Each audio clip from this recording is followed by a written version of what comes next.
Okay, so a Stoic or like a scholar like Seneca, whose quote we have today, would see joy as being a serious thing.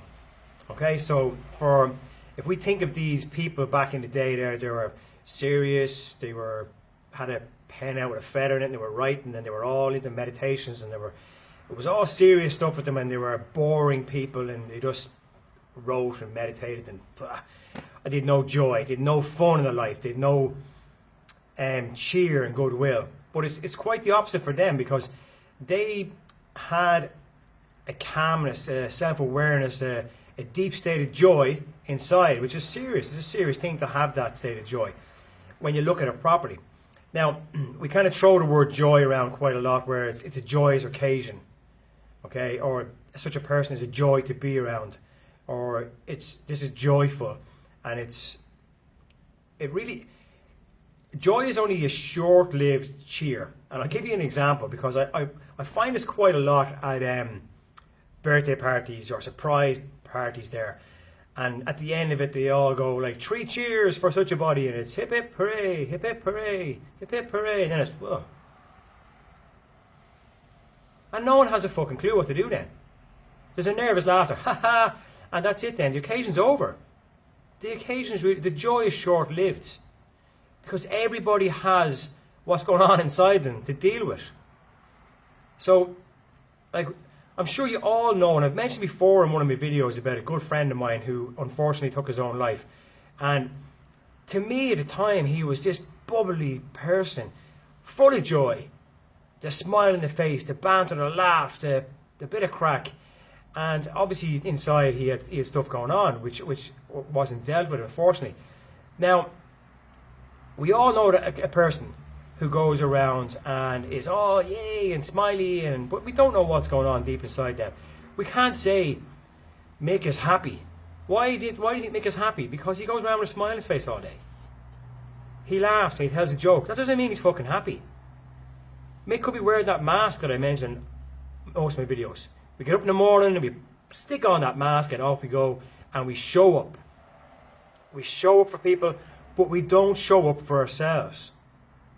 And that's where the Stoics lead. That's where they try and get you to understand that having joy is not a celebration.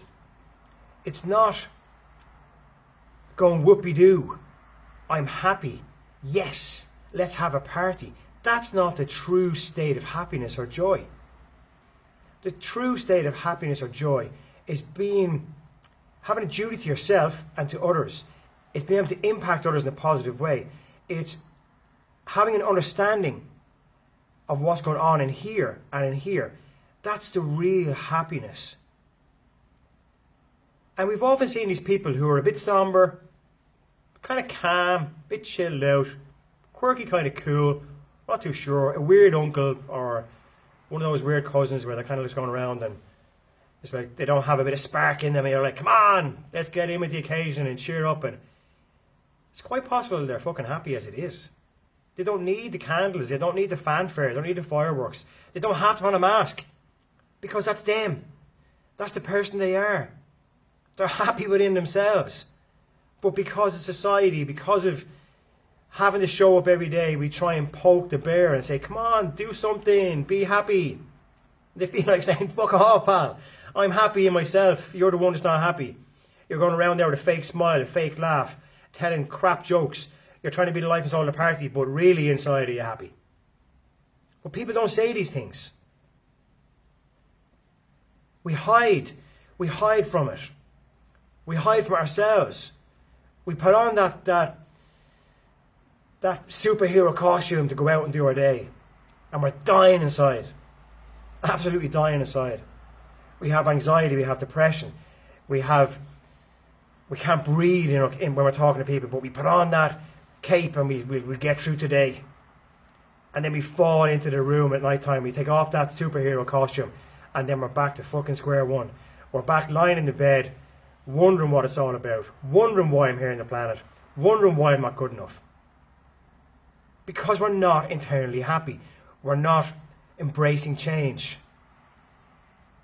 We don't have to go and meditate. We don't have to go and write books. We don't have to go and read loads of stuff, do courses. But we need to realise that it's not the outside influences that really affect us, it's our internal perception of the outside influences. It's how we perceive life to be for us. It's how we deal with situations emotionally. There's a calmness when you discover suddenly, at some stage in your life, hopefully, when you look around and say, wow, I don't need to push for that promotion. I don't need to push for that flash car. I don't need to push to impress people. I'm me. I'm at peace within myself. I have a good handle on what's going on.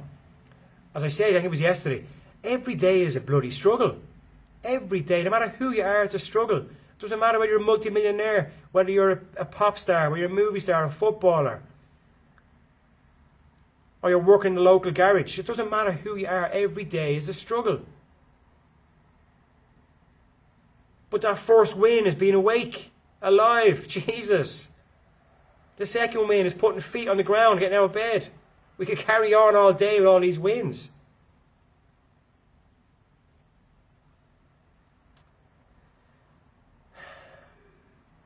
Do you know something? This duty phase is coming to an end. And I struggled with it at the start. I was like, wow, how can I do a video on this stuff? How can I share or impart stuff that I'm learning from this duty phase? I thought, it's like, it's structured, it's almost military, it's not exciting, there's no fanfare with it. We're not going out smashing the world and getting over all these obstacles and woohoo, on we go to become millionaires. It's not about that at all. And what I've slowly come to realise, because this is a learning experience for us all, and this is the beauty of doing these things. This is a learning experience for me. Every day I learn. Every day I question. I go, fuck, that's amazing. Some quotes I read and I go, what the hell is he on about? And then I try and think about it to fit in with my life and how it can affect me. And that's all we're doing, guys. We're just making these little improvements every single day, which is going to lead us to a place which is a little bit more serene, a little bit more relaxed, and we have a conscious awareness of where we are on the grand scheme of things. And it's funny, one of the guys that comes to my meditation group sent me, after one of my videos, sent me on a quote from Mother Teresa, and I can't, you know something, I'm brutal at remembering the exact words. So if I get it wrong, you can PM me or whatever and tell me I got it wrong, who cares? But she more or less says, like, in order to change the world, it starts at home. You must love at home. And I go one step further than Mother Teresa. Okay, I'm not any better than her, but I go one step further. It starts with you. It starts with loving yourself and finding that inner peace and happiness. We're not broken, guys. We are not broken. We are just swayed off our path. We all have to face the storm every day. Everyone's paddling their own little fucking boat.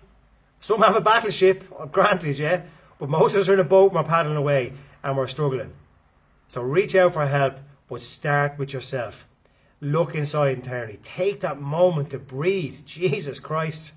Just breathe for 2 minutes and think, wow, hold on. Slow the fucking world down. Take a pause, take a breath, and just evaluate things and decide where you want to go with your life. Get off the train if it's not fucking going where you want to go. A lot of bad language this morning. I'm loving this kind of stuff. I'm not going to apologise. Guys, have a smashing one. We'll be back again. What day is today? I don't know what day it is. The new phase is coming. I know it's Friday. Have a good one. Take care.